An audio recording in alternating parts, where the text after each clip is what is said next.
Comenzamos leyendo este texto en Proverbios. Cuando viene la soberbia, cuando viene el orgullo, cuando viene la autoexaltación, como consecuencia viene la deshonra, la caída. Mas con los humildes está la sabiduría.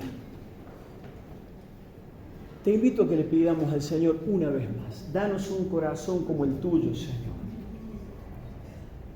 Líbranos de los engaños de aquel que infunde la soberbia. Sí, Señor. Líbranos, Señor, de caer en la trampa de toda forma en la que llegue a nuestra vida la intención de levantarnos a nosotros mismos, de autoexaltarnos, de buscar el reconocimiento de nuestra vida. Por el contrario, queremos, como dice la palabra, aprender a asociarnos con los humildes, fundamentalmente con el Señor Jesús. En el nombre de tu Hijo amado. Amén y amén. No sé cuántos saben, pero Dios conoce perfectamente nuestros corazones. Él conoce las intenciones de nuestro corazón. Él sabe con qué motivación pasamos a traer a una ofrenda. Él sabe con qué motivación nos involucramos en algún ministerio, en algún servicio. Él sabe con qué intenciones hacemos las cosas en nuestra casa. Él nos conoce perfectamente. No hay nada que le podamos esconder. Absolutamente nada. Y el corazón orgulloso, del cual quiero seguir hablando para que seamos librados de esta actitud perversa, es el corazón que tiene un exceso de estimación hacia sí mismo. Se cree demasiado importante. Es un corazón orgulloso. Es un corazón que tiene mucha estima por los méritos propios, por los logros propios. Sobredimensiona lo que es de uno y menosprecia, directa o indirectamente, lo que hacen los demás. La arrogancia, la vanidad, el sentimiento de superioridad son rasgos distintivos de un corazón orgulloso. Y a causa del orgullo, una persona no puede reconocer sus propios errores. ¿Vieron cuando nos cuesta pedir perdón? Sabemos en el fondo que hemos cometido un error, que hicimos algo mal, y cuando nos cuesta pedir perdón, bueno, ahí está cruzándose en el medio el orgullo. El pecado del orgullo es uno de los pecados más aborrecidos por Dios. Y no pasa por alto Dios cuando hay corazones orgullosos, sino que está dispuesto a tratar y guiarnos al arrepentimiento. Pero cuando una persona permanece con una actitud orgullosa, no hay chance de entrar en la presencia del Señor. El corazón orgulloso no está dispuesto a someterse a la voluntad de Dios. El corazón orgulloso busca su propia voluntad. Y como leíamos en Proverbios, ¿no? Que cuando viene la soberbia viene también la deshonra. El orgullo siempre es el paso anterior a una caída estrepitosa. Muchas de las oportunidades donde las personas pegamos fuerte con la cara en el piso es porque hemos tenido previamente un corazón orgulloso. Qué bueno que Dios tenga misericordia, ¿no? Qué bueno que Dios sea paciente. Qué bueno que Dios nos dé nuevas oportunidades para reconocer, de modo que podamos aprender a humillar. ¿Se acuerdan de aquel gran rey de Babilonia, Nabucodonosor, el que en algún momento dijo: esta es la gran Babilonia que yo edifiqué con la fuerza de mi poder y para la gloria de mi majestad. Ese no se andaba con vueltas, ese tenía un orgullo al 150%, ¿no?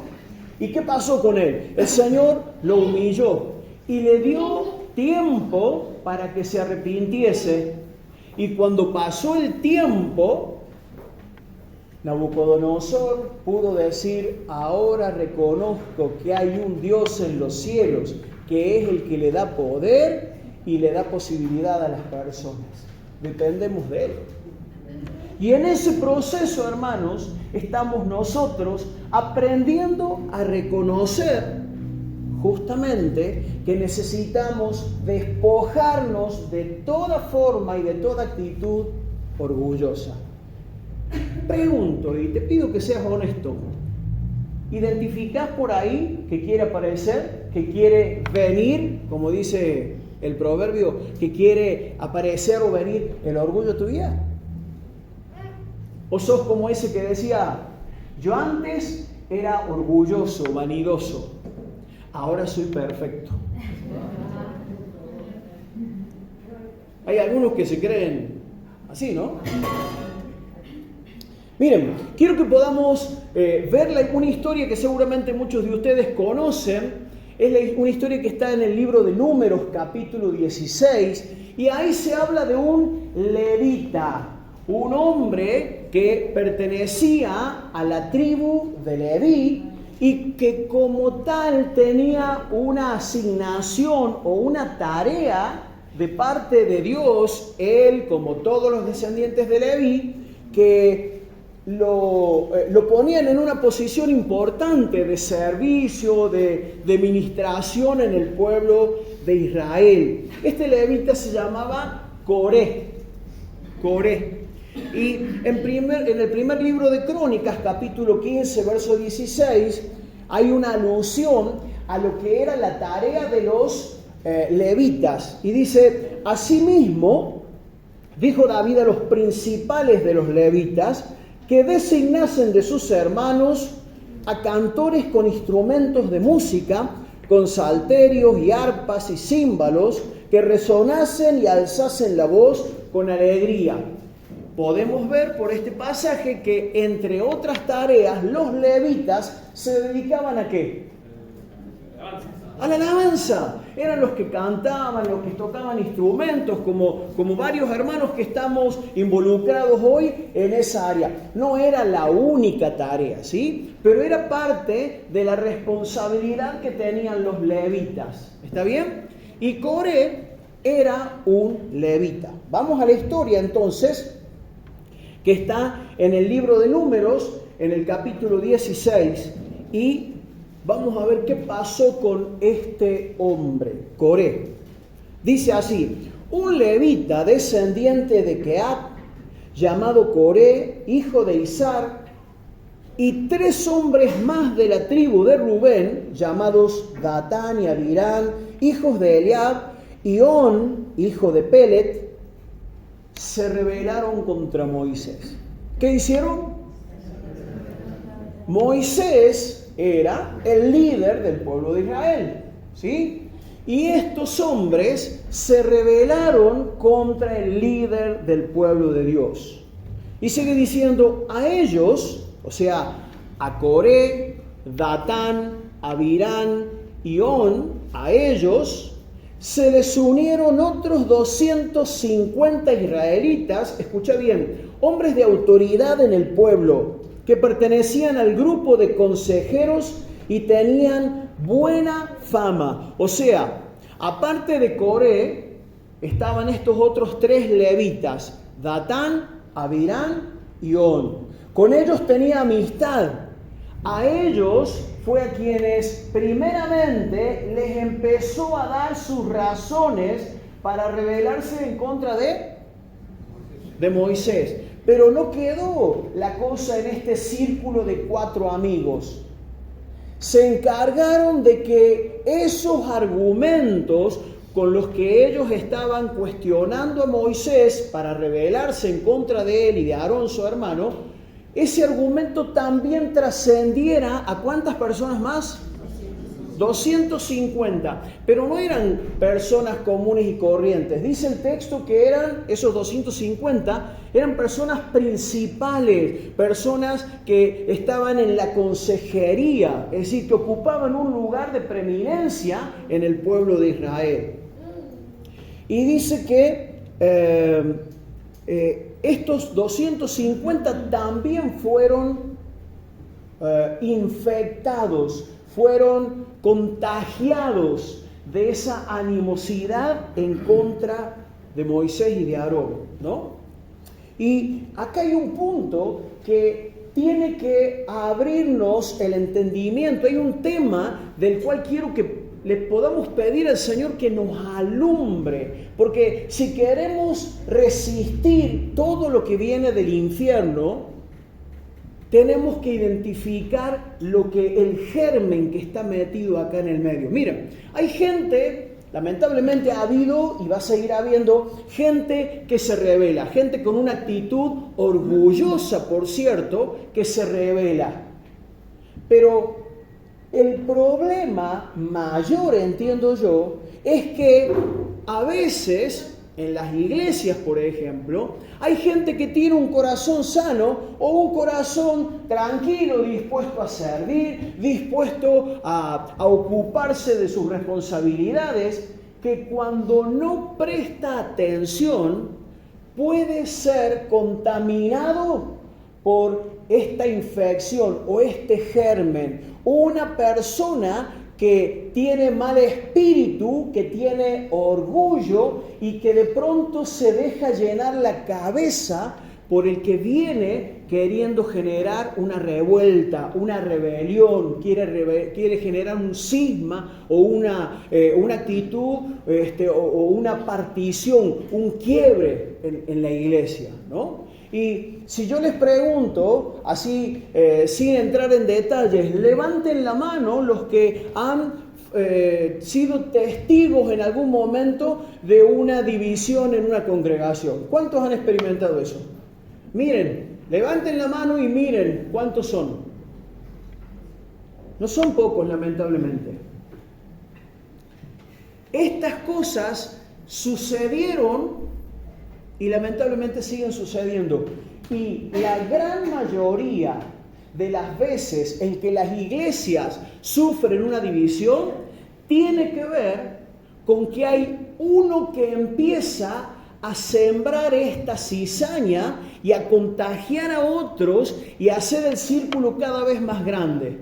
Todo empezó con Coré. Si ustedes ven en el capítulo 16, el título dice La rebelión de Coré. Pero aparecen primeramente 3 más, después 250 más, y como vamos a ver más adelante, todo el pueblo en algún momento llegó a ser contagiado de este problema. Por eso, hermanos, es importantísimo que nosotros aprendamos a identificar esto, ¿sí? Hablamos de discernimiento espiritual, pero el discernimiento espiritual no es solamente para identificar, como hablábamos el miércoles, si una persona está poseída por un demonio y por eso tiene una enfermedad, o si hay una enfermedad que no tiene nada que ver con un espíritu inmundo. Evidentemente para eso hace falta discernimiento espiritual. Pero también hace falta discernimiento espiritual para olfatear estas cosas cuando intentan llegar a la iglesia, ¿no? Y sigue diciendo el versículo 3. Fíjense lo que pretendía este Coré. Dice que él, sus amigos, levitas y los 250, todos ellos se reunieron. Esas cosas son las que ocurren. Se junta la gente para hablar en ámbitos extras a los que la iglesia tiene habitualmente. Se reunieron. ¿Qué tipo de comentarios creen que puede haber habido en esa reunión donde estaban estos 250 más Coré y sus 3 amigos? Muy mal. Malos comentarios, ¿no? ¿Habrán adorado a Dios ahí? ¿De quién se habrá hablado? De Moisés. ¿De quién más? De Aarón, ¿no? Fíjate, dice, todos ellos se reunieron, se enfrentaron con Moisés y Aarón y les dijeron, basta ya de privilegios, todo el pueblo ha sido consagrado por Dios y el Señor está con todos nosotros. ¿Por qué se levantan ustedes como autoridad suprema sobre el pueblo del Señor? Vinieron y eran multitud y se le plantaron a Moisés y a Aarón desafiándolos y cuestionando ¿qué cosa? La autoridad. Estamos hartos, dice otra versión, la versión en lenguaje actual dice así, estamos hartos de que ustedes se levanten como si fueran los únicos que tienen autoridad, los únicos a los que Dios usa. Y Moisés se arremangó para boxear.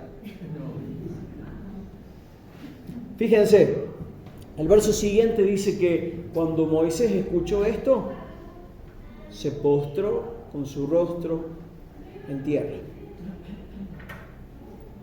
A pedir misericordia a Dios, a pedir dirección al Señor. Se postró a pedir al Señor que pudiera traer luz ante una situación tremenda como la que estaba viviendo, porque Moisés entendía que estaba en riesgo la unidad del pueblo de Dios. ¿Sí? Si entre nosotros nos peleamos, decía el Martín Fierro, nos devoran los de afuera, ¿no es cierto? Los hermanos sean unidos. Y Jesús dijo que una casa dividida contra sí misma no permanece. Y cuando una iglesia está dividida contra sí misma, cuando un pueblo está dividido contra sí mismo, cuando hay una guerra civil, ese pueblo, esa ciudad no permanece. Y Moisés entendía esto de parte de Dios.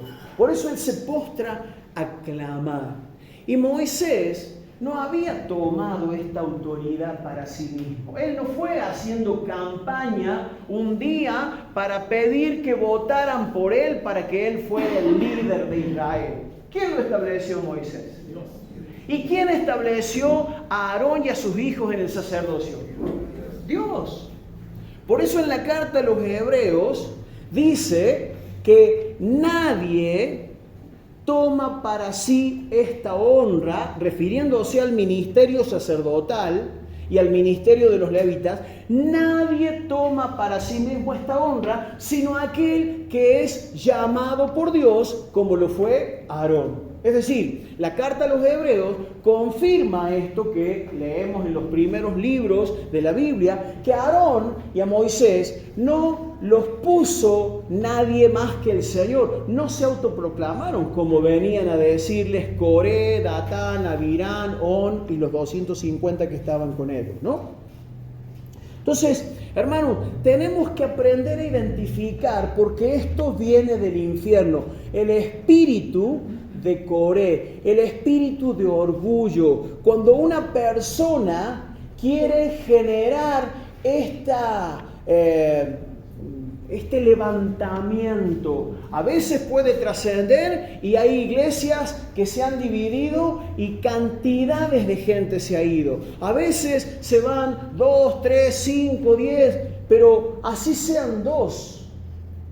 Como te decía recién, el problema número 1 es la rebelión por el orgullo, pero el segundo problema es que haya oídos distraídos, haya gente distraída que de pronto está viviendo en la iglesia con normalidad, con gozo, con buen ánimo, pero de pronto cae alguien a contarte algo. De pronto viene alguien a decirte, sí, en la iglesia están usando la plata, no sé para qué. O siempre son los mismos los que toman las decisiones y tienen en cuenta a algunos y a otros no. Ah, no me había dado cuenta, tenés razón. Y ya entró el virus. Y se empieza a generar o a gestar esa revolución o esa rebelión. Y a veces puede ser 1 o 2, a veces queda por ahí nomás. Pero otras veces eso trasciende, como en el caso de Coré, que se valió primero de un círculo chiquito de 3 o 4 y después se fue a un grupo de 250. Y todos se envalentonaron para decirle a Moisés: estamos cansados, ¿hasta cuándo vos te vas a creer la máxima autoridad? No vamos a leer todo el capítulo, yo voy a ir salteando algunos versículos, les dejo la tarea, o más que tarea, les dejo el privilegio de que puedan leer la historia completa ustedes y ver todos los detalles que aparecen en este capítulo 16, para que con oración, con temor del Señor, le pidamos que nos guarde, que nos libre de semejante virus, de semejante cáncer espiritual, y que Dios nos dé discernimiento espiritual para que cuando esto aparezca nos agarre bien parados, entendiendo que a esto se le pone freno, como lo hizo Moisés, orando, postrándonos delante del Señor y no permitiendo que esto nos envenene el corazón. Amén. Que Dios guarde a su iglesia, no solamente esta congregación, que Dios guarde a su iglesia sobre la tierra, porque el que siempre ha querido destruir la obra del Señor en la iglesia es el enemigo, ¿sí o no? ¿Quién es el enemigo de nuestras almas? Satanás. ¿Por qué es enemigo? ¿Porque nos teme o nos odia a nosotros o porque está absolutamente en contra del que nos salvó? ¿Te das cuenta? O sea, vos y yo, perdóname, hermano, si esto te molesta o te hiere el orgullo, vos y yo no le generamos un problema al Señor si estamos solos y lejos del Señor. Vos y yo no le generamos un problema al enemigo. Eso quise decir. O sea, con mi fuerza, con mi inteligencia, ¿qué puedo hacer frente al enemigo? Ahora, distinto es si vos y yo estamos bajo la cobertura, bajo el respaldo y la autoridad del que venció al diablo en la cruz del Calvario. Por eso el diablo ahora se ha vuelto el enemigo de nuestras almas. Y por eso él intenta romper con la unidad de la iglesia, con la unidad de tu familia. El diablo intenta romper con todo tipo de vínculo sano dentro de la iglesia. Por eso necesitamos que el Señor nos ayude a entender estas cosas. El apóstol Pablo les decía a los romanos: tienen que aprender a someterse a toda autoridad, porque no hay autoridad en el mundo sino de parte de Dios. En el mundo, en la iglesia, en la escuela, tenemos que enseñarle a nuestros hijos que obedezcan y respeten a sus maestros, a sus profesores. ¿Sí o no? Tenemos que aprender a ser mansos y humildes cuando nos movemos en la calle, que no significa ser tontos. ¿Está bien? Pero tenemos que aprender a ser mansos y a reconocer la autoridad del policía, la autoridad de un gobernante. ¿Se acuerdan que Jesús estuvo frente a Pilato? Y Jesús le dijo claramente: a Herodes, no tendrías el poder que tienes si no te lo hubiera dado Dios, si no hubiera venido del cielo. Ahora, ¿en algún momento Jesús le faltó el respeto a alguno de los gobernantes delante de quien estuvo? A nadie. A nadie. ¿Te das cuenta por qué necesitamos aprender a someternos a las autoridades? Los hijos tienen que aprender a sujetarse a sus padres. Y en la iglesia también hay un orden. Por eso dice la palabra: sujétense a los pastores, a los que velan por sus almas. ¿Sí? Entonces, todo lo que viene generado desde el infierno que apunta a la rebelión está fundado en el orgullo y viene del mismo infierno, ¿no? En Levítico 19:16 dice la palabra: no andarás chismeando entre tu pueblo. ¿Sabías que en la Biblia aparece la palabra chisme? Y el chisme es una calumnia. Puede ser verdad o no, pero son cosas que se hablan con la mala intención de dejar mal parada a la otra persona. Que es totalmente distinto a lo que habían hecho, por ejemplo, los de Cloé, los de la casa de Cloé. Estoy citando o haciendo memoria de lo que Pablo les dice a los corintios: hermanos, he sido informado acerca de ustedes por los de Cloé, que hay entre ustedes divisiones, y en parte lo creo, porque algunos dicen yo soy de Pablo, yo soy de Apolo. Es decir, alguien vino a informarle a Pablo que había conflictos en la iglesia de Corinto. ¿Eso fue un chisme? Algunos no sé si no están seguros o están medio dormidos, no me contestan. ¿Eso fue un chisme? No, no fue un chisme. Fue una información oportuna para que Pablo como apóstol solucionara un problema. Es decir, si en tu familia uno de tus hijos viene preocupado a decirte: mira, lo vi a mi hermano, la vi a mi hermana haciendo esto y está en peligro, vos como papá le vas a decir: cállate chismoso, o vas a abrir los ojos. Claro, por supuesto. Entonces tenemos que diferenciar esa información necesaria y oportuna de los chismes. Los chismes son esos comentarios maliciosos que apuntan a dañar la integridad de alguien. Y eso fue lo que hizo Coré. Les llenó la cabeza a los amigos levitas y a los otros 250 que también después se unieron a la rebelión. Fue el orgullo de Coré el que provocó todo esto, ¿no? Y logró convencer a un montón. ¿Qué coincidencia? Lo mismo que hizo Satanás cuando logró convencer a la tercera parte de los ángeles del cielo. ¿Lo sabías? Cuando Satanás fue echado del cielo, no fue echado él solo. Una tercera parte de los ángeles, ¿qué hacían los ángeles en el cielo? Adoraban al Señor. Y una tercera parte de los ángeles fue convencida, fue contaminada, contagiada por el chisme, por la rebelión, el orgullo de Satanás, para que se rebelaran en contra de Dios. Lo mismo que hizo Coré. ¿Y se acuerdan que Jesús le dijo a los discípulos en un momento: yo veía a Satanás caer del cielo como un rayo?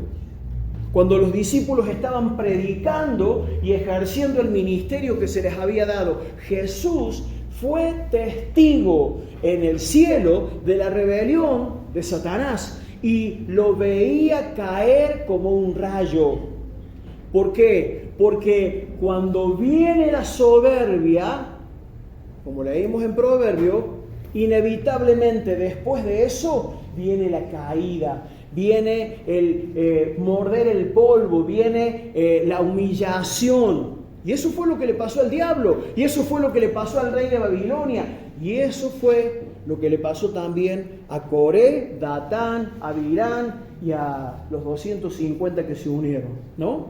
Sigo en el capítulo 16, versículos 4 y 5. Al oír esto Moisés, es decir, cuando Moisés escuchó el planteamiento, el enfrentamiento, la confrontación de todos estos, dice que Moisés se inclinó hasta tocar el suelo con la frente. Y dijo a Coré y a los que lo seguían: mañana por la mañana el Señor hará saber quién le pertenece y quién le está consagrado y puede presentarle las ofrendas. Solo podrán presentarle ofrendas a los que solo podrán presentarle ofrendas a aquellos a los que él escoja. Mañana vamos a saber la verdad. Porque el tiempo, un día, una semana, un mes, un año, el tiempo termina determinando quién es verdaderamente del Señor y quién no. ¿Sí? Y eso fue lo que pasó en aquel entonces. Al día siguiente se presentaron y Moisés les dio orden de que trajeran a aquellos 250 sus incensarios y que se presentaron delante de Dios. Y fíjense lo que ocurrió. Verso 8 en adelante. Luego dijo Moisés a Coré: Óiganme, levitas. Acá estaba refiriendo directamente a Coré y a sus amigos levitas. ¿Les parece poco que el Dios de Israel los haya escogido a ustedes de entre el pueblo de Israel y que estén cerca de Él y se ocupen de los oficios del santuario del Señor y presten este servicio al pueblo? ¿Te parece poco la responsabilidad que Dios te ha dado? O sea, ¿no te alcanza? ¿Te sentís ninguneado? ¿Te parece que vos estás para más? Eso les estaba diciendo Moisés a estos. El Señor, dice el verso 10, ha querido que tú y los demás miembros de tu tribu, los levitas, estén cerca de Él. Y ahora ambicionan también el sacerdocio. Moisés había identificado lo que pasaba con estos hombres. ¿Qué querían estos hombres? El poder. ¿Querían ocupar el lugar de quién? El lugar de Moisés y de Aarón. Eso es lo que estaban buscando. Porque el orgullo lleva a que las personas creamos que es poco lo que tenemos. Es poca la responsabilidad. Yo estoy para más. Yo estoy para ocupar lugares más importantes. Y esto no solamente pasa en la iglesia, esto puede pasar en la familia, esto puede pasar en una escuela donde trabajamos. El orgullo es el que infecta el corazón de la gente para rebelarse, para tener una mala predisposición hacia lo que nos toca o nos ha sido dado. Y eso fue lo que le pasó a Coré y a su séquito. Y sigue diciendo el verso 11, realmente Aarón no es nadie para que hablen mal de él. Y escucha con atención, es contra el Señor contra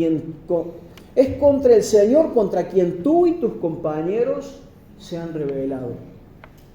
Y ahí hay una clave fundamental para el discernimiento espiritual de estas cosas. Porque cuando hay rebelión, cuando alguien se levanta en contra de una autoridad en la iglesia o en el ámbito que sea, en realidad, más que levantarnos en contra de una persona, estamos levantándonos en contra de Dios.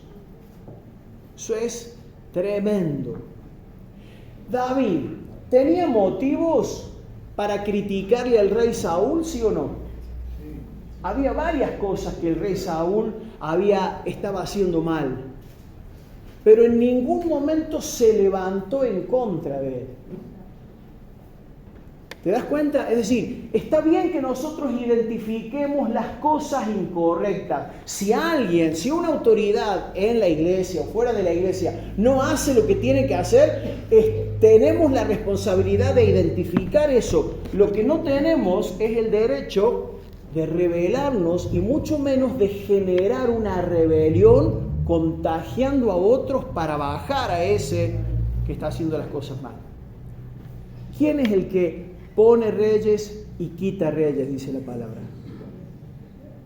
¿Quién es el que da autoridad aún para el mundo, según la palabra? Es Dios. Entonces, ¿a Dios se le pasará por alto que una autoridad no esté haciendo bien las cosas? ¿Será que Dios no se enteró de que hay algún pastor, un jefe de policía, un director de una escuela o la autoridad que sea? ¿Será que Dios no se enteró de que alguien está haciendo mal las cosas? ¿Será que Dios no se enteró que alguien está robando en un puesto de autoridad? Qué ingenuo pensar semejante cosa. Dios es el que hace justicia a todos los que padecen violencia. Dios conoce la obra, conoce el corazón, conoce las intenciones y las actitudes de cada uno de nosotros. Y cada uno de nosotros vamos a ser puestos en la balanza un día. Y ahí no va a haber injusticia. Entonces, Por eso es que debemos tener cuidado ante estas situaciones. En el caso de Moisés no había motivo para una rebelión, sin embargo lo inventaron porque el corazón orgulloso les estaba llevando a querer tomar la posición de autoridad que él tenía, ¿sí? Pero si hubiera motivo, hermanos, que el Señor nos ayude a orar. Hermanas casadas, aplícalo en tu matrimonio, porque los varones debiéramos ser cabeza espiritual de nuestra familia. Pero si un hombre, cabeza de familia, no está cumpliendo con su responsabilidad, hermana, te pregunto para que lo pienses, ¿vos sos el instrumento de Dios para cortar la cabeza de tu esposo? ¿O sos la que debe interceder? Hijos, si hay padres que no tienen un buen desempeño como tal, que no se hacen responsables de lo que les toca, si abusan de autoridad o si en vez de estar ocupando su rol y su responsabilidad se van, ¿sos vos el que tenés que hacerlos caer? ¿O será que tenemos que aprender a interceder por nuestros padres? Y a pedir perdón inclusive por los pecados de nuestros padres.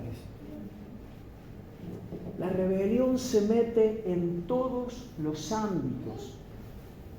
Y tenemos que cuidarnos porque esto es más común de lo que nosotros nos imaginamos.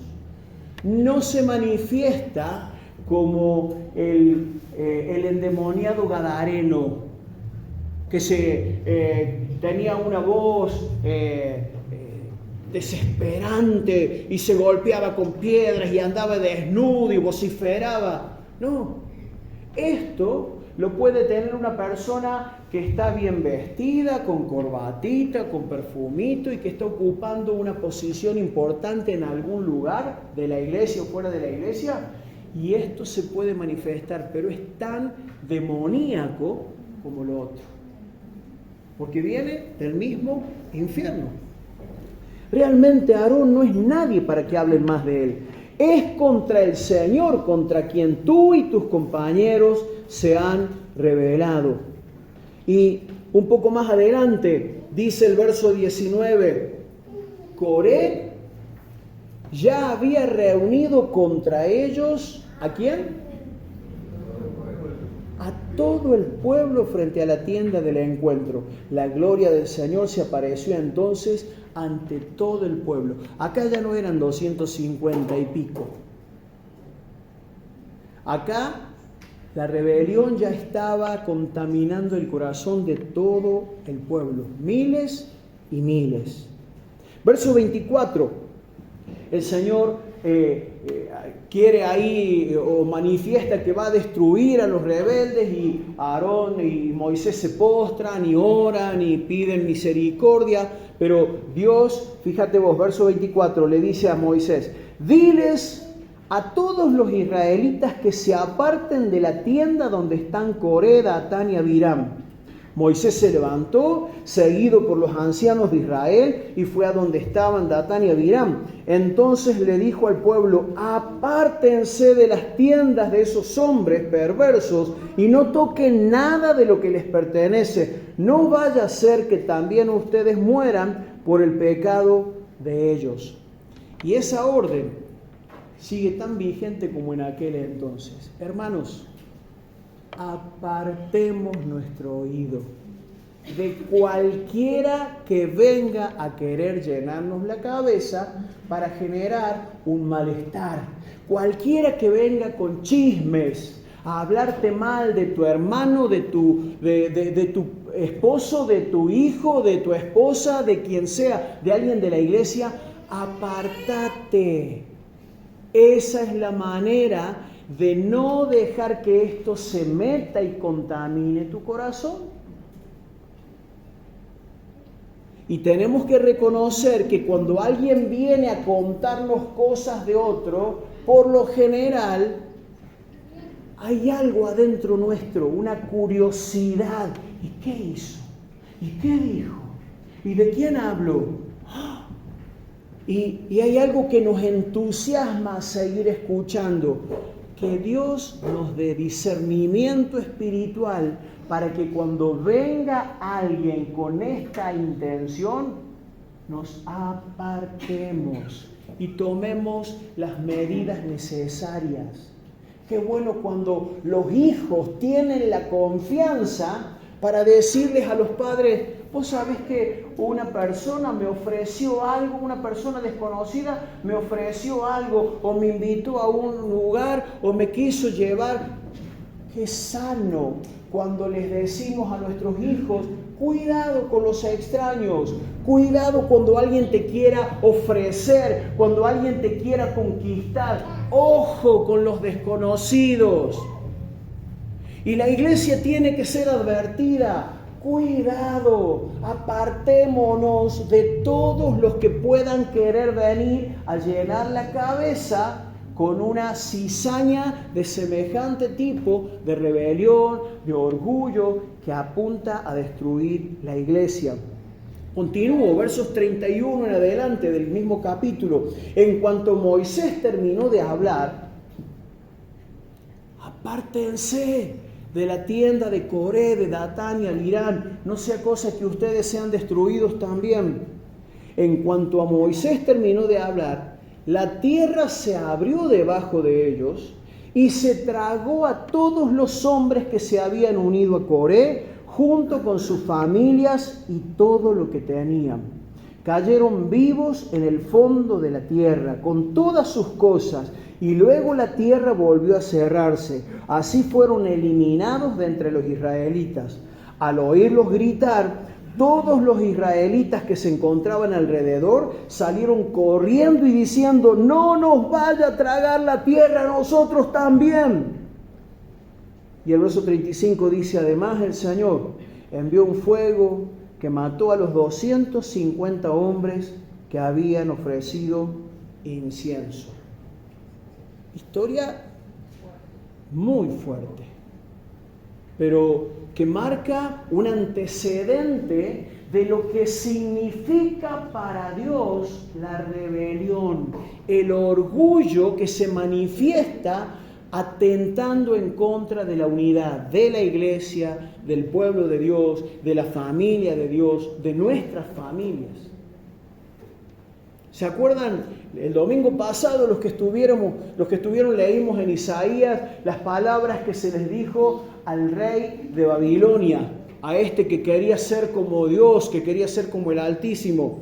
¿Cómo has caído del cielo, oh estrella luciente, hijo de la mañana? Has sido arrojado a la tierra, has bajado al lugar de los muertos, a las profundidades más hondas.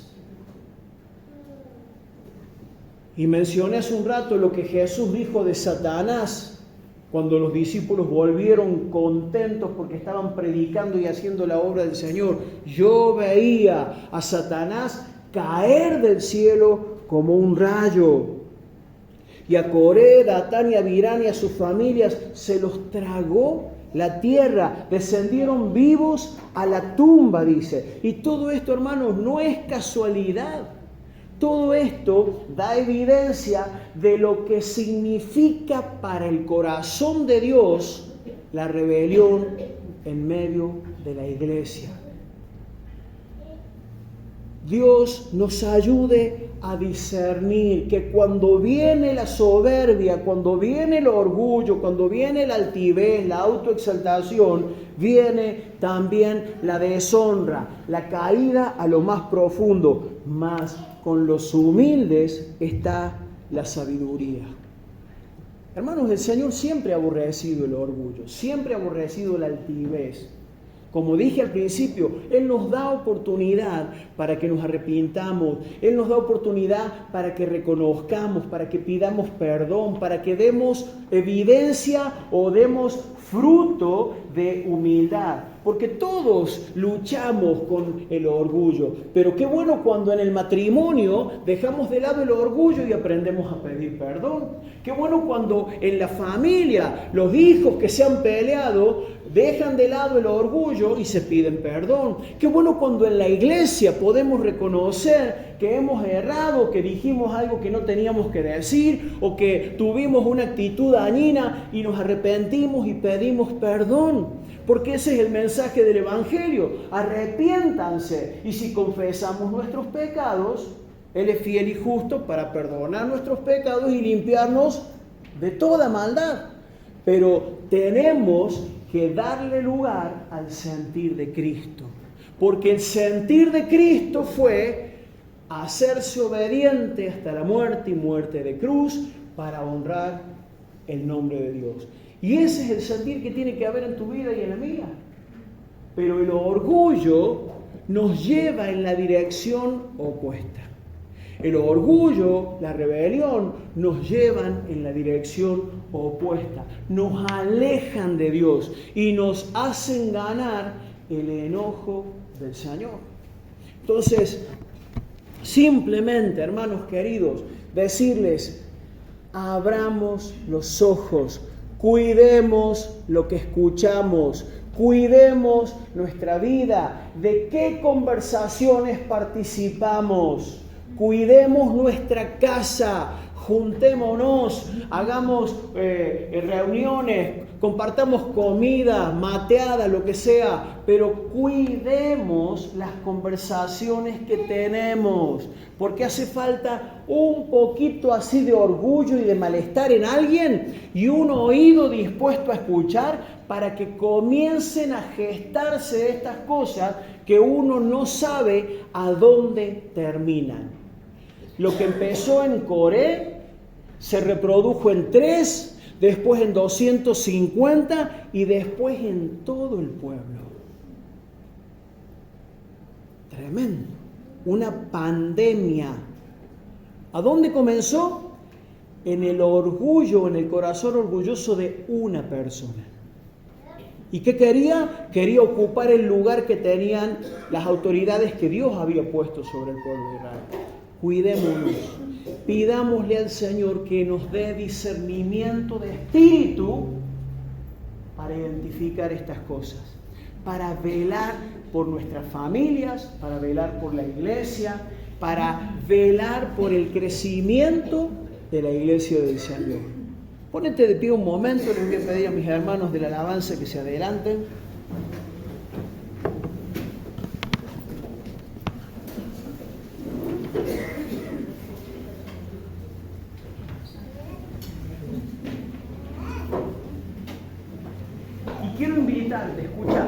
Quiero invitarte a que centres tu pensamiento en la obra de Cristo. Hoy nosotros podemos acercarnos confiadamente ante el trono de la gracia porque hubo uno que en vez de escuchar las acusaciones de Satanás en contra de nosotros, escuchó la voz de Dios.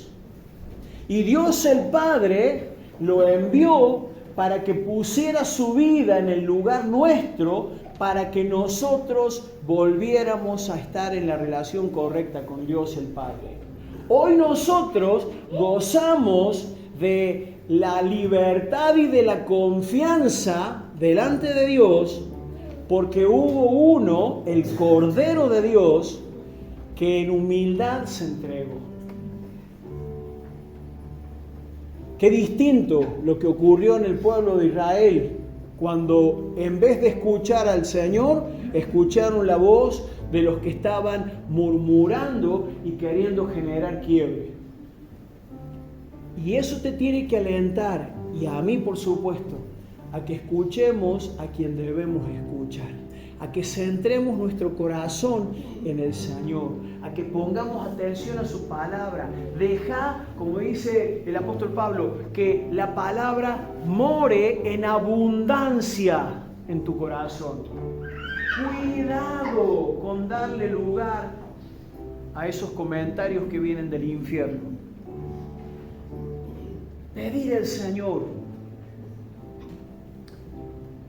que te ayude a reconocer, Señor, si ha habido actitudes orgullosas en nuestras vidas que seguramente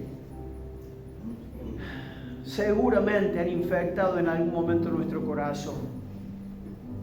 Pero te pedimos que nos limpies y nos perdones. Te pedimos que nos perdones por todo chisme, por toda calumnia, por toda palabra inapropiada, por haber andado hablando en contra de otras personas, de autoridades, en el ámbito que fuere, Señor.